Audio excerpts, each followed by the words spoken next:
I'm Madelyn Blair, and this is Unlocked.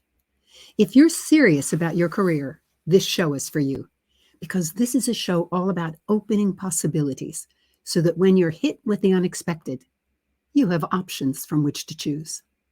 Now, speaking of choices, I'm delighted that you chose to be with us today because we're going to be talking about something that we don't necessarily understand all the time, although we think we do. Our topic today is creating peaceful homes. Now, if I could ask any question of my guest, no, let me ask that differently. If you could ask any question of my guest, what would it be? Would you be interested in why we are talking about peaceful homes? Would you be more interested in the spark that drove my guest to explore peace? Take a minute and jot down your questions. And if you're watching live on YouTube or LinkedIn, put your questions in the chat so that we can tackle them. I'll give you a minute to write them down, so stay tuned.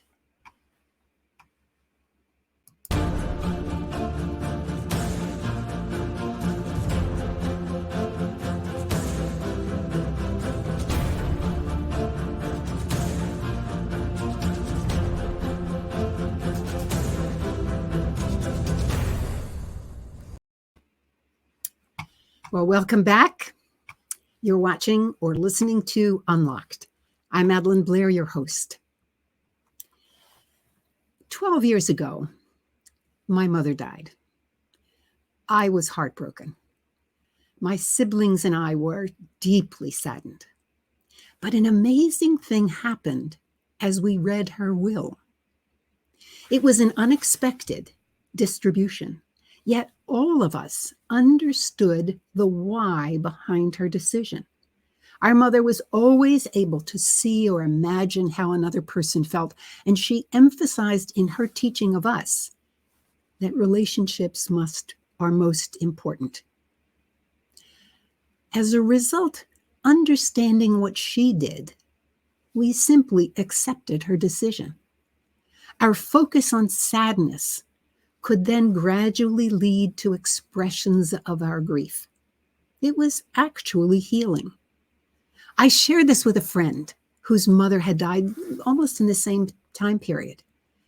She described a similar situation in her family. Alas, the reaction was the exact opposite.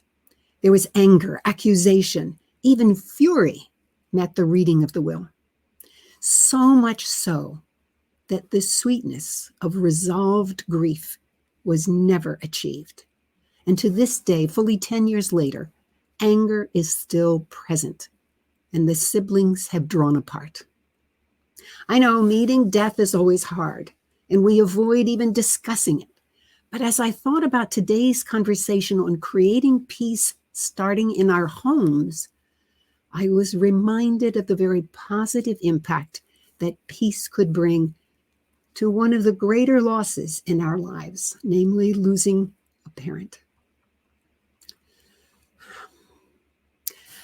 I'm curious to see how my guest has worked on creating peace in his home with his family, and how we can all use these techniques to build peace in our business environments as well. Our guest today is Akufuna Ngonda, but he asks to be called Funa. So Funa, welcome to Unlocked. I'm honored to be here. Thank you. Oh, it's an honor to have you. My goodness. You know, today, Funa and you and I met about 6 months ago? Indeed. Yeah. I was giving a talk at like a class with his team there at AmeriCorps. And we were talking about resilience, of course.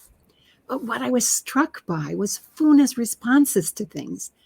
And then he talked about creating a peace room. And I said, I have to have him on the show. So finally, 6 months later, we did it, Funa. Mm-hmm. But let me tell people who you are today. Today, Funa is the Deputy Director of AmeriCorps Project Change. He's been in the past a research fellow, a programming consultant and special correspondent of Africa World Now Project and the radio program Africa Now. Funa's expertise revolves around collaborative advocacy as it pertains to citizen engagement, participatory democracy, sustainable development, economic, social, and cultural rights. And he has what he calls a nuanced understanding of the 9 core international human rights instruments and their monitoring bodies. And yes, we'll come back to that later. All right, let's see. I think that's probably enough to start. What do you think, Funa? Wow, that's a lot. I have to double check my bio. Wow, okay. Well, I mean, that's fascinating. But it's the work that not only myself, but a number of people do. I think when you write it down, you begin to realize the impact that you have and the colleagues that share your journey. And so I am one of many who've been on this path. And so it's fascinating to hear. And when we were reading it, I was thinking of my friends and my colleagues and the people that I who I deeply love. And so oh, that's wonderful. None of our paths are alone, but we all have a path. So I'm curious.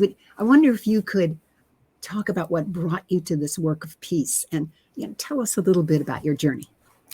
Well, that's a very interesting question, and there probably have multiple beginnings to that. I'm originally from a country called Zambia, which is in Southern Africa. And one of our key principles that we hold dear to, which is our virtue ethic, even though some people view it as a philosophy, is Ubuntu. I am because we are.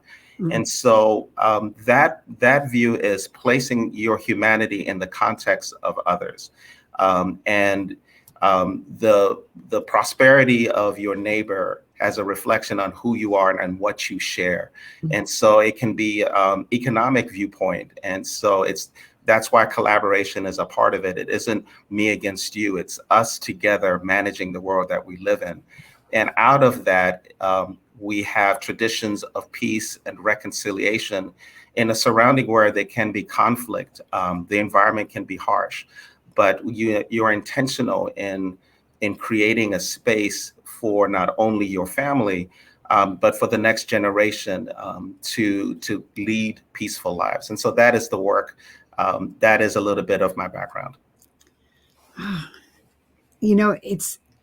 I have certainly heard that phrase, I am because we are. But it's wonderful to actually talk with someone who has lived it from shall we say, the ground up. Yeah, mm-hmm. Beautiful. Well, I want to slightly digress because I mentioned those human rights. Our political leaders talk a lot about human rights, but I'm not sure even I understand them. And I've worked in the international community when I was at the World Bank, but we didn't really focus on all of them. I can remember the rights of women, the rights of a child. What are some of the other areas? Because there are 7 more. Just take a few minutes to talk about those. Certainly. I think probably the one that a lot of people do not fully understand is socioeconomic and cultural rights. Mm-hmm. And it's actually in coordination with human rights, women's rights, and education. And it presents a holistic view of an individual, of a society, and of a nation. And so one of the ways that you measure your humanity is how you express your culture, your paintings, your artwork, your music, and how that is a part of your humanity. In terms of your economics, how is it sustainable? How is it that it can be for the next generation moving forward? Did we leave them a place where they were able to navigate economically in a sound and sustainable way? And lastly, in terms of women's and human rights, we're full human beings and we have different identities, but the full measure of our humanity is an incorporation of all of these things. And so that is why, as a man, I can say that I'm a feminist, because I affirm my sisters, my aunties, my dear wife, all the people, and they need to express who they are in the way that they were intended. And so economic, social, and cultural rights are just an augment to the rights that you mentioned earlier. Mm. Thank you so much for that little expansion. I think it's very helpful. Um, we tend to think of things in little silos, but in fact, we are all connected and right into our environment, our economy. And I love the fact that you also bring in the arts, that's part of the expression. So Mm-hmm. thank you. Well, I want to talk a little bit about how we're going to define peace in this conversation. So why don't you take a few minutes and talk about what is this thing we call peace? Peace a lot of times is viewed as the absence of conflict, and uh, simply put, to mitigate a problem between one party and another. Peace is the completion of who we are. It's a wholeness. It makes us whole. And so peace is serenity of mind. Peace is serenity of your actions, intentional in the way that you live your life in a shared space. It's acknowledging others as well on your path. And so I think the key word isn't so much peace, is building peace and creating an environment where the ethics of mutual aid and understanding and resolution can be fully engaged in the society of the families that we live in. So peace, properly understood, is something that you build, and you build with the community in which you are a part of. Mm. Well, now that makes really good sense when you talked about your peace room in your home. I wonder if you talk a little bit about that. What is this thing, and how do you make it, and how do you build peace through it? Well, as we know, and you come from a family, and I come from a family, and families oftentimes have challenges and disputes, and people get upset with one another. And certain families will have a hierarchy. I'm the parent, you are the child, or I'm the elder, you are the young person. And so the peace room in our family was a place where there was no hierarchy. And so one of the things that we said is that we have to create a room where everyone is 100% equal. And so as a parent, I had to look at my 5 or 6 year old child at that time as an equal member of this household that we're in. And just say that this is where we're going to discuss things if there's going to be a conflict. And we started to build it. But before that, we just said, we designated a space and said how we're going to create it.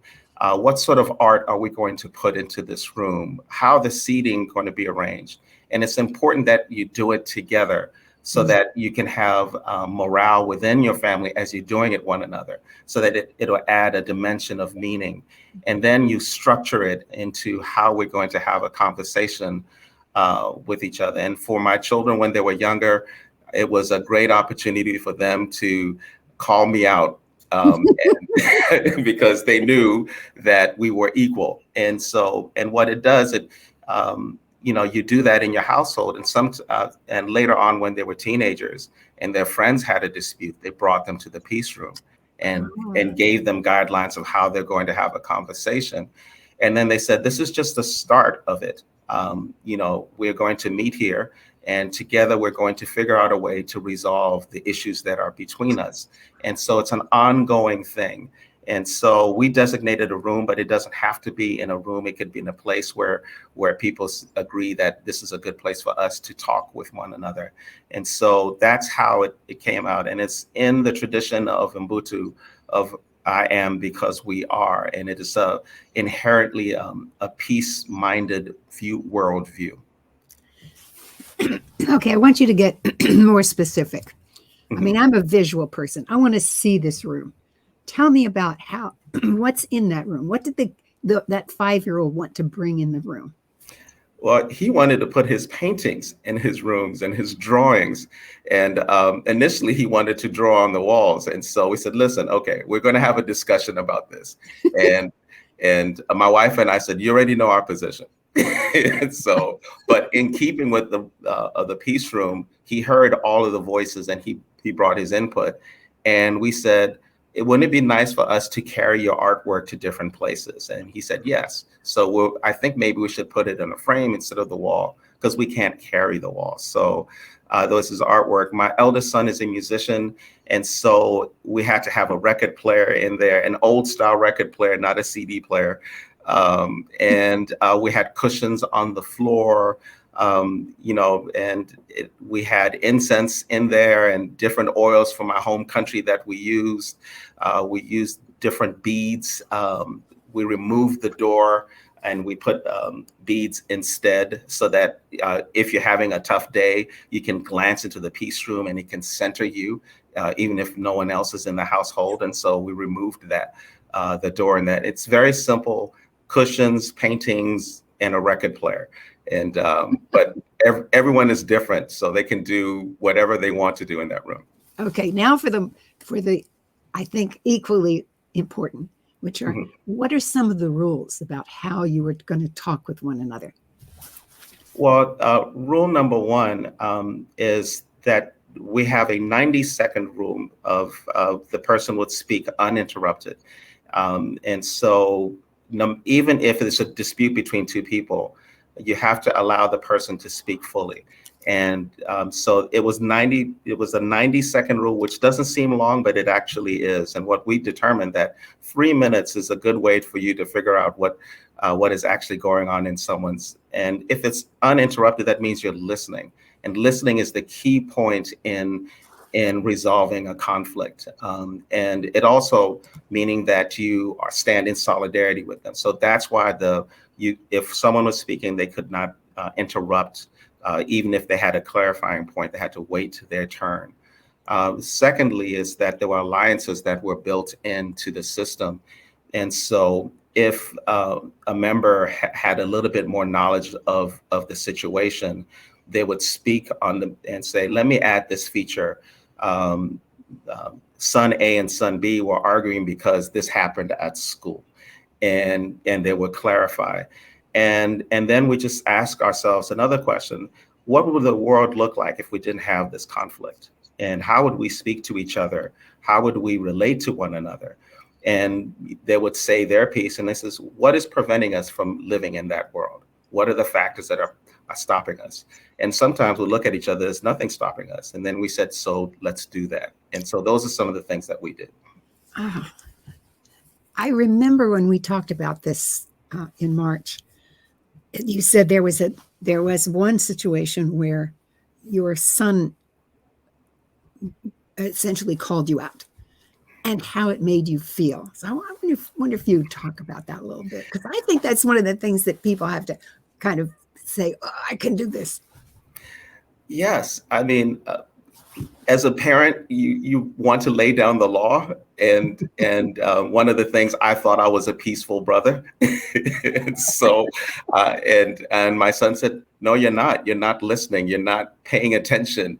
And this is a peace room. You're just focused on yourself. He called me out, and he could do that because we were equal partners in the room. And so that was a really tough thing for me on an emotional level. And luckily, I could count on my wife and my two other children to work through that. But I had to listen to him, because those are the rules that we established in that room. And then I realized that, maybe I have been overbearing. Maybe I have been indifferent. And so I turned the question back on him, and I said, what are some of the ways that I can be better in the way that we speak to each other? And so he did it, and he loves calling me out. It wasn't just once; he did it several times. But every family has a record keeper, and that was who my son was. And so he was the peace room accountant, I guess. And so he would say, "Hey, no, that's contrary to what we agreed upon." And he would do that. And he also did to his mother. That's a brave young man. He did that too. That's a brave young man. Well, but you set the ground rules that was allowed. Mm-hmm. The other thing that occurs to me as you're talking about this is that it does not change the relationships you have in the family. So when you step out of the room, you are the parent again, and you can be the parent. Absolutely. And they can be the child. Yeah. But in that room, I just find that just so illuminating in terms of that it is possible to do this kind of work. Uh, Now you said your son is they're they're much older now. Mhm. How, how do you see it impacting them in their lives? Well, I think, when you have 20-year-olds, my eldest is 28, my second one is 26 and 24. And as a parent, you wonder what sort of adults they're going to be, and how they're going to engage with their peers. And I think the wonderful thing is their ability to discern issues of conflict within their friend or peer group has been really wonderful to see.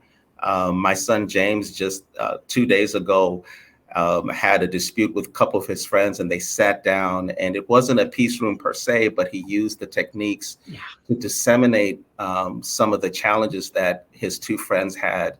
And then at the end of it, he said, listen, this is just one conversation. We're going to have another one and to see Wow. where we are.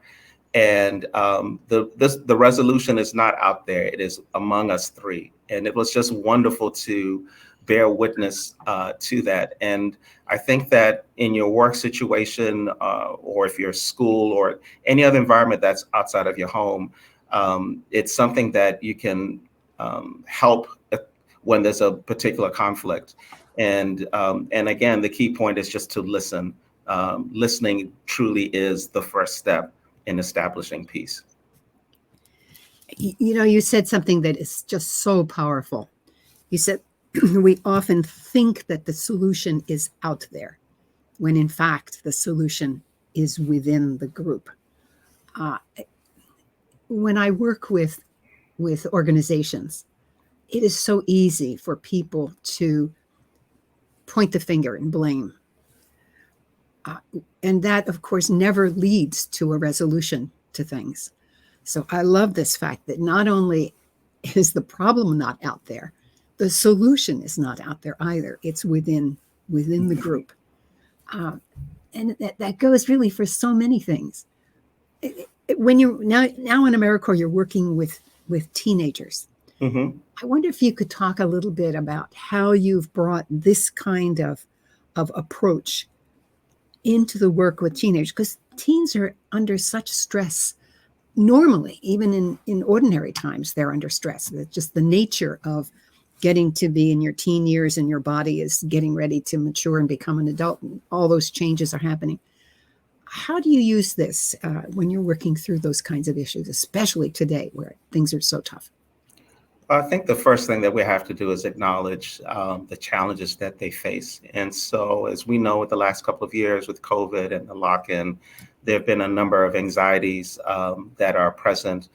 Some people were directly affected by COVID, and just some different things. And for them, they're going through puberty, they're changing. They were in a virtual classroom, and now they in person. And what are the rhythms of of their interaction with others? And so I think the first thing is to do is to acknowledge them and just say, you know what, you made it. Yeah. It was a challenge. It was hard.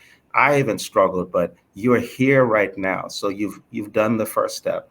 And the second thing is just whenever there was a dispute, I availed myself to them in all circumstances. And so the first thing is, if they're having a great day, I wanted to hear about it, and they would tell me, this is what happened. And when I would encounter them again, and I said, thank you for sharing that. And that was a powerful thing. And it helped me. And you tell them how it helped you.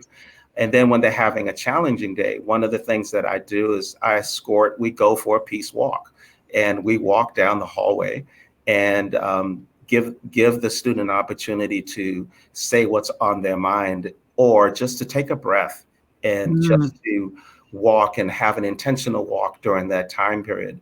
One story which I did not share with you earlier, there were two kids who were very upset with one another, and one threw a binder to another. And typically they would get sent to the principal's office, and admin would get in. And so I reached out to the teacher and I said, I would like to have a conversation with the two of them, and see what we can do. So we sat down in another room, and and I said, listen, This is a 90-second rule. I know you're upset at each other, but you have to let student A say what he has to say and let student B say what happened. And out of that conversation, we found out that they were once very close and they lived 2 houses down. And when he got to middle school, one had a growth spurt and the other didn't. And one became popular and the other one didn't. And the one who was upset was missing their friendship. And so, and he didn't even realize that that was what the issue was. And I turned to the other student and I said, do you miss the friendship? And he says, yes. And I asked him, what is preventing you from continuing your friendship? And they said, nothing. And I said, well, why don't we start by working on a new dimension to your friendship, and start at that. And so then the apologies came. I'm sorry that I threw the book. And he said, I wasn't physically hurt. I was emotionally hurt. And I said, hey, don't worry, we got Band-Aids and we can wrap them around our hearts until it gets healed. And then we can work on that. And so each day was different, and they worked on their friendship each day and they reconnected. But typically they would have gone into the principal's office, parents would have been involved, there would have been some form of punishment, but they didn't get to the root issue, and they just missed each other and they didn't know how to communicate that. And so that's what the peace room techniques helped in that regard. I love that story. And one of the things that I draw from it is that they are still working on their friendship. You know, it's not like you say, oh, I'm sorry, and then everything is fine. It's that, okay, now we know this is what we want. Let's work toward it. Yes. And, you know, in my work on resilience, I encourage people to practice what I call the social practice, which is to always be reaching out and building and maintaining your social support, the people who relate to you, the people who give you support. And this is just a wonderful example, excuse me, a wonderful example at such an early age, even, of how you can do that, and knowing that it's not going to happen instantaneous, that you have to continue to build and work on it. It's a great story. I'm also thinking about people in work settings where do we ever give them the chance to stop and say, this is what's really bothering me.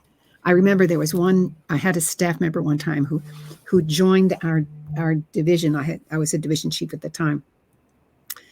And he had come from a division that was very argumentative. And so he joined our staff meetings, and he was expostulating, and I took him aside after the meeting, brought him into my office, and I said, tell me, why are you angry? And he says, well, I'm not angry. And we began to talk about it. And it was about a week later, he came back and he said, I got it, Madelyn. And from then on, he was fine. He just took time and working on it. And up until he got it, the original staff didn't know how to relate to him. After that, they could. Yeah. Yeah. I mean, I'm so glad that you shared that story. And, one of the things that we do at AmeriCorps Project Change is what we call narrative theory. And a lot of the journey into people's lives is the stories that they have within themselves. And a lot of times, or the story of a conflict that is present and no one has heard it. And I think in the hearing of that is the beginning of, okay, I see your perspective. And my late father, who passed away 30 years ago, he said oftentimes in a joking way, but I now understand what he meant.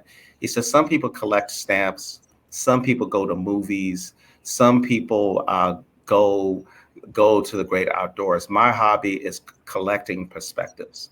And he went out of his way to learn how to see as another sees. And that is a very, when I was a kid, I just said, Dad, you're just a weird dude. I don't get it. But now that I'm older, I think that part of the peace work and what you're telling me is finding out what that perspective is and seeing how it impacts their lives. And for many of, it's not even just children, adults, so often no one really hears your story. And I think if you hear it, you get the perspective. And again, the solution will organically rise in the conversations that you have. And so I'm really grateful that you shared that story. Oh, good. Anytime. um, what are some of the lessons that you've learned from your work in forming peace, the East? And I'm going to call them places of peace, because as you were talking about the room, I imagined having like a little quilt that the family has, and that every time you put the quilt on the floor, then that delineates an area of peace. I don't know why that occurred to me, but just thought I'd share that with you. Well, what I've learned is that we really need to pay attention to our young people and understand how they see the world and how they try to discern it. Many times they want someone to help them, but if we don't have a listening ear, we more have a pointing finger of what you should do and what you shouldn't do. And many students, in fact, have taught me how to resolve an issue. And they said, man, just laugh about it. It's not that serious. And there are times when I've had challenges with some of my coworkers, and I just said, come to think about it, that argument is really silly. And so I've laughed about it. And so I'm so glad that they taught me how to do that. They've also showed me that they taught themselves during the virtual time period, and they became their own advocate in their learning.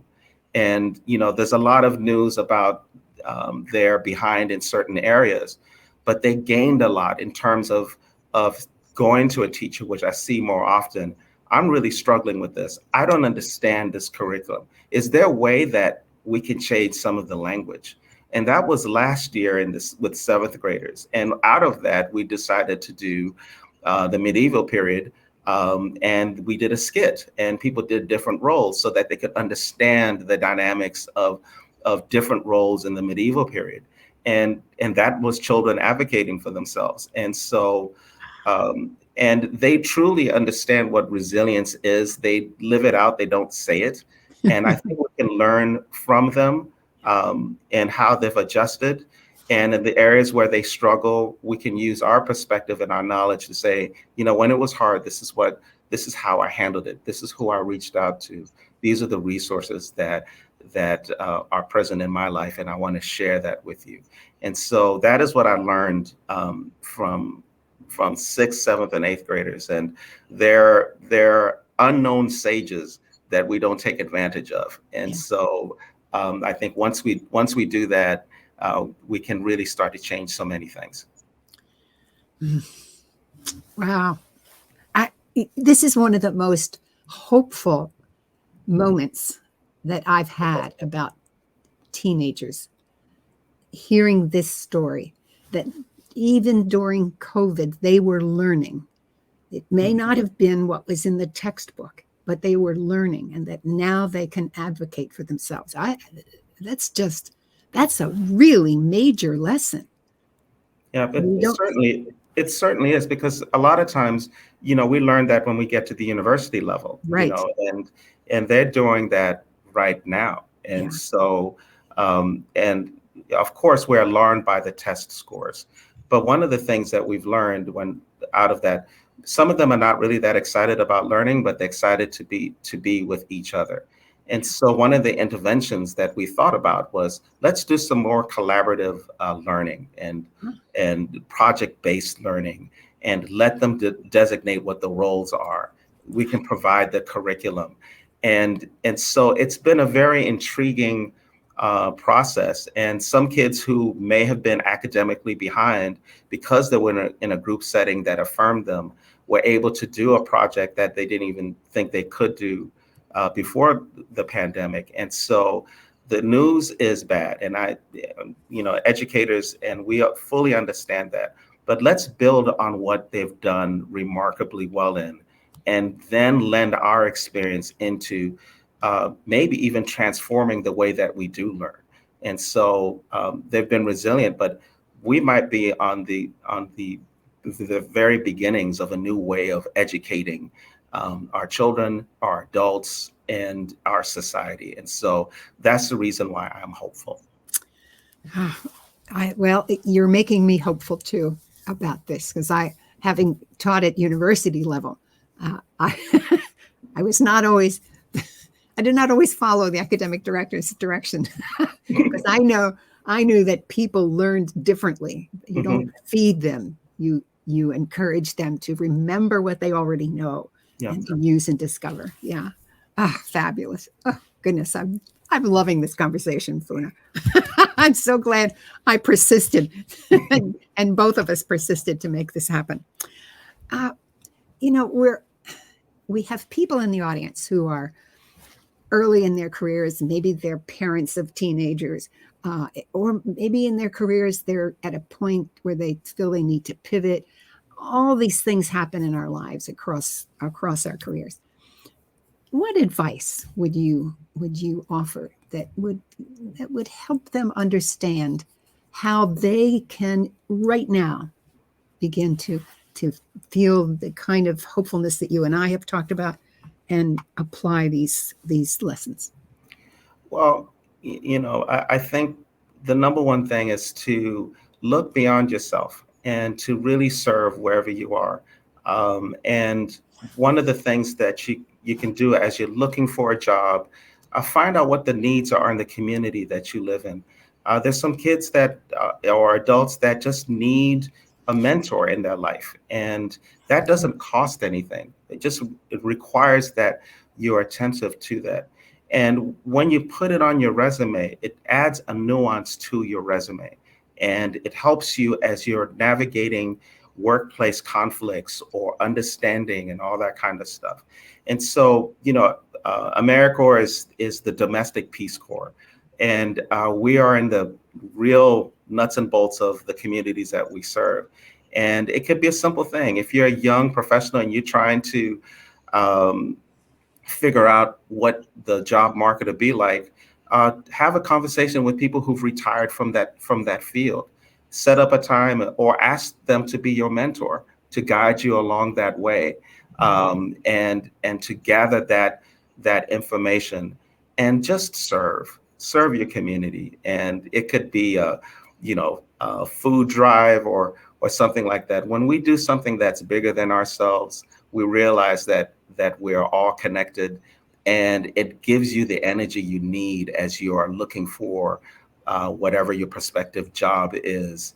And if it's hard for you in the community, start with your family. There are family members that that are struggling, that have needs, and be intentional about that. So I'm going to call this aunt who lives by herself, and I'm going to make it an intention to go shopping with her and have a conversation with her and to reach out and do that. And that is service. That's a powerful thing. And when people see that you do that, it's infectious, and they will join you in that regard. It might be a nephew or a niece who's just trying to understand their surroundings and their world and just say, you know what, I'm going to be that listening ear. And that's another form of service. And so serving others helps you understand who you are and propels you in the things that you end up doing career-wise. It reminds me of a book that I just finished reading called The Smart Mission. It was just published. And in it, it's taught, one of the top chapters is all about teaming. Mm-hmm. And what it's advocating is very similar to what you were just saying, that in the team, if you want to have a great team, you don't worry about whether someone is not going to give you credit for giving them an idea. You just know that they need this piece of information or this idea or this concept. And so you offer it to them. And that when you look at great teams, that's the way people are. They just do what needs to be done. And it's not a quid pro quo. And teams that may be good don't necessarily have that particular aspect. That's nice. This is okay. I need to ask one more question. Certainly. You've talked about AmeriCorps, and I'm glad you brought it up because I wanted to make sure our audience understood what AmeriCorps is. You said it's the Peace Corps in America, but say Mhm. just a little bit more about it. Because AmeriCorps is in all 50 states, and they meet the needs of different communities. And so sometimes they've partnered with FEMA when there's been some natural disasters, and they've worked alongside. And these are people that are just like you and me. They're our neighbors, the people that we go shopping with, the people that you see in your dog park or a park in general, who've just said, I'm going to rebuild a city that may have experienced a natural disaster. What we do specifically in Southern Montgomery County is to meet underserved kids um, who are having a challenging time academically. There are 157 languages that are spoken in Montgomery County, and in the school system that we're in, you know, some of them are learning English for the first time or entering into the new culture and all of those dynamics. And we partner with the schools to walk alongside some of those students who have those challenges, and to meet them where they are. And a lot of times, you know, they have a positive academic experience. We also have after school programs where it could be career focused or working on a particular sport that you like, but a way of galvanizing that young person into a future that is beyond the circumstances that they actually face. We America is also involved in national parks and keeping them as beautiful and wonderful for our generation and the generations after that. And so all of the dimensions of service, AmeriCorps renders that, and it's specific. We have to figure out what's happening in the community that we're in and what the need is, and that is how AmeriCorps serves. If it's food insecurity, we partner with farmers and people that are in the food distribution to figure out a way for people to have meals. If it's housing, we've collaborated with Habitat for Humanity, and so, but it has to be what the community needs, and that's where we speak, and that's how we act based on the need of the community. and your focus is in the school system, if I Yes. recall. Yeah. Mm-hmm. Fabulous. Well, thank you so much for that expansion of AmeriCorps. I think I didn't understand all the aspects and dimensions of it. So I appreciate that. And of course, I tremendously appreciate the contribution you've made today. You began with, the Ubuntu, I am because we are. And I can see and listen to you and see that coming through every time, that peace is the completion of who we are. I love that phrase. It's the completion. It's this, and we're always building peace. It doesn't just exist. It always is built. And and that the solution is not out there. It's always within us. We are so. Funa, thank you so much for this time today. I so appreciate it, and I hope maybe we can do this again. Thank you so much, and for the people that are watching or listening, and it's an honor to be a part of this. And Madelyn, you do great work, and I affirm it. And may you continue to do that. And let's all collaborate and get to know each other and recreate the world in a way that can really matter for every single person. And so, thank you for allowing me to be a part of this. Oh, you are so, so welcome. My goodness. All right. Thank you again. You're welcome. My mother never consciously worked to make world peace. She focused entirely on her family by creating a peaceful relationship with her. Although I have to tell you that she was a very friendly person, and anybody who met her ended up loving her. But that's another story. But I will tell you that no matter what disturbed my personal peace, I always knew I could find it again with her.